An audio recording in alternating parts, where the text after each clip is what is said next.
how do you differ from X or Y competing offerings? This is something that a lot of people don't have a clear answer on. They either say, oh, we don't have any competition or we don't have any direct competitors.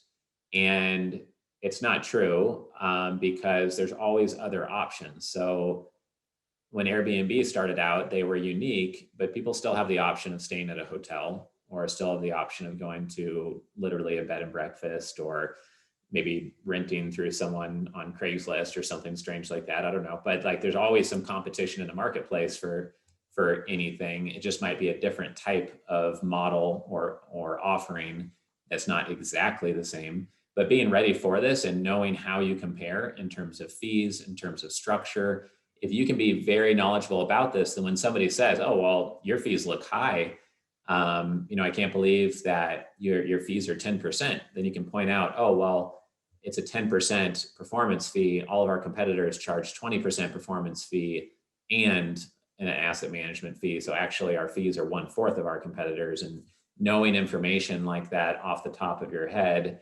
and having very high conviction answers are really important, because if this isn't clear, then somebody might just go away right away. Because if you don't know what your competitors are doing and they do, and they know the niche better than you, it's just going to kill the momentum and the trust on the deal very quickly.